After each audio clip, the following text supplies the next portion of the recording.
नमस्कार मंडळी, मी चिरंजीव भंडारी म्हणजे तुमचा लाडका कोकणी ठेकेदार। आज आहे दसरा। दसऱ्याच्या तुम्हाला आणि तुमच्या कुटुंबियांना लाख लाख शुभेच्छा। आता आपण निघालोत आगवे गावात म्हणजेच आमच्या गावात। तर सानेवरती सोनं लुटायचा कार्यक्रम असतो, तिथे आपण जाऊया। तिथे तुम्हाला मी सगळं दाखवतो, चला आपण तिथे जाऊया।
हिंदू धर्मात लहान कुमारिका मुलींना महालक्ष्मी, सरस्वती आणि दुर्गा देवीचे मूर्त मानले जाते। लहान वयात असलेल्या निरागसता, शुद्ध मन आणि पवित्रता हीच देवीची खरी शक्ती मानली जाते। लहान मुलींचं मन अगदी शुद्ध निरागस असतं, त्याच्यामुळे त्यांनी केलेली पूजा सर्वात पवित्र मानली जाते। जसं कुमारिका मुलींना देवीचं रूप मानून पूजलं जातं, तसंच त्या मुली देवीची पूजा करतात, म्हणजे देवी स्वतः पूजून घेते असा अर्थ घेतला जातो। शक्ती म्हणजे शक्तीची उपासना, मुली म्हणजे भविष्यातील स्त्री शक्ती, त्या स्वतः देवीला अर्पण करतात। यामधून स्त्री शक्तीचा सन्मान, आदर आणि जागरूकता दिसते। नवरात्री किंवा दसऱ्याला लहान मुलींना देवीच्या मूर्तीपुढे बसवतात, त्या देवीला फुले, अक्षता, नारळ आणि प्रसाद अर्पण करतात। काही ठिकाणी त्यांना मंत्र म्हणायला लावतात किंवा आरती करायला सांगितली जाते। पूजा झाल्यावर त्या देवीकडून प्रसाद घेतात। लहान मुली म्हणजे देवीचं स्वरूप आहे आणि जेव्हा त्या स्वतः देवीला पूजतात तेव्हा ती पूजा सर्व पवित्र मानली जाते आणि फलदायी मानली जाते।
इथून आम्ही निघालोय आता खाली सोनं लुटायला. इथं खाली एक आपट्याचं झाड आहे, म्हणजेच आजच्या दिवशी त्याचं खूप महत्त्व असतं. त्या झाडावरती म्हणजे त्याची पूजा करतात.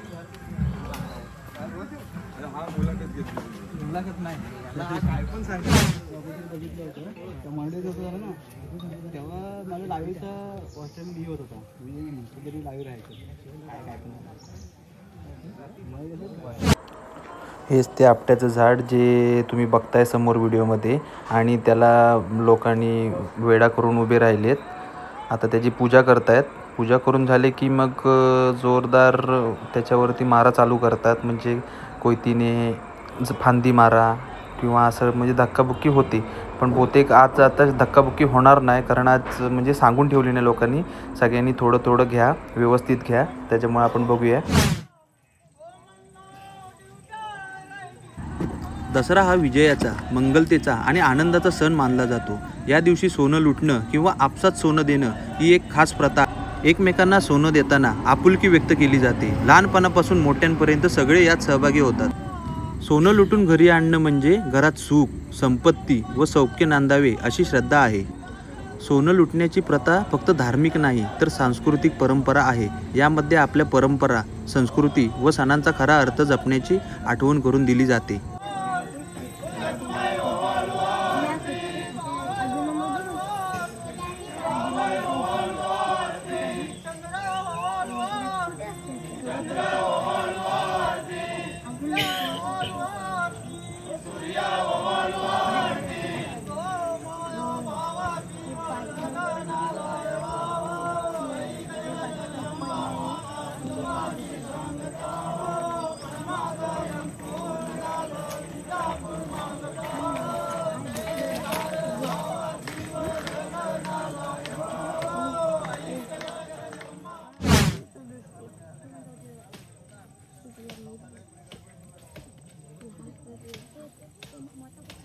तर आता फांद्या मारायला चालू झालं आहे.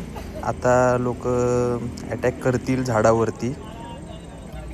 सोनं लुटणं म्हणजे केवळ एक खेळ किंवा परंपरा नाही, तर ती आहे समृद्धी, ऐक्य, विजय आणि मंगलतेचं प्रतीक आहे.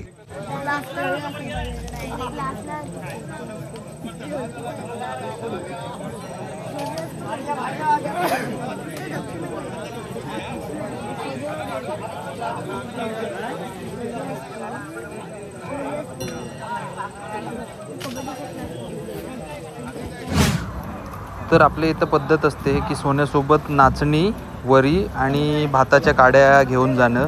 तर लोक काय करतात, तिथूनच सोनं घेतात आणि आजूबाजूला शेतं दिसली की तिथूनच पटकन हे भाताचे काड्या वगैरे जमा करतात. हे बघा, हे बघताय तुम्ही.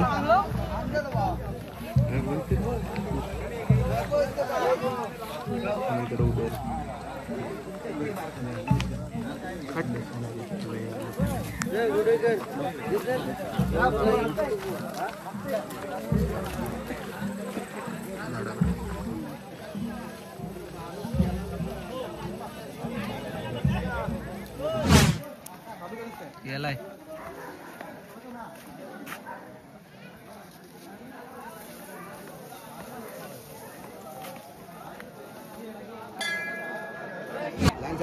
आता तुम्ही बघितलं आपट्याच्या झाडाच्या इथून आम्ही खालून आलो सोनं लुटून. आणि सोनं लुटून आल्यावरती आपला देव आहे केदारनाथ देव. तर तिथे सानीवरती सगळे सोनं देवापुढे ठेवायला ही रांग लावलेली आहे. बघू शकता तुम्ही किती गर्दी आहे.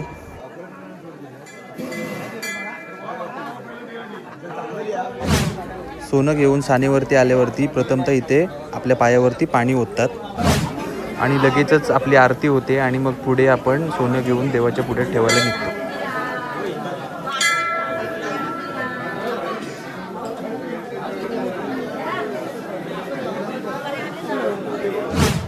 तुम्ही बघू शकता सानेवरती सोनं घेऊन येऊन देवाच्या पुढे ठेवून किती गर्दी झाली आहे एकमेकाला गळा भेट घेण्यासाठी.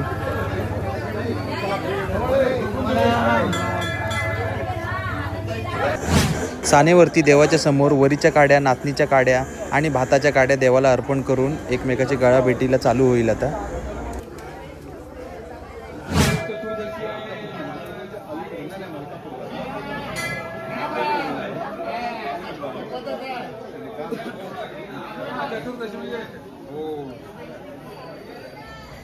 वडीलधाऱ्या माणसांचा मान, सन्मान आणि आदर यासाठीच आपला कोकणी माणूस ओळखला जातो.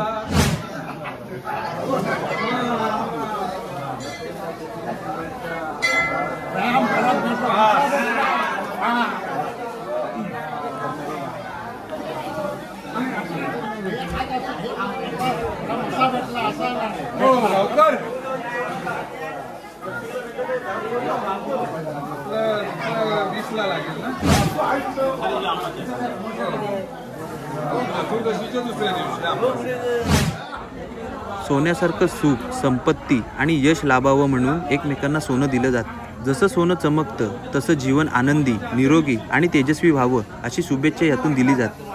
सोनं देताना आपुलकी, मैत्री आणि नाती घट्ट होत. घरात समाधान, शांती, एकोपा नांदावा यासाठी ही परंपरा केली जाते. हा दिवस विजयादशमीचा आहे. त्याच्यामुळे सोनं देऊन एकमेकांना आपण विजय व मंगलतेच्या शुभेच्छा देतो.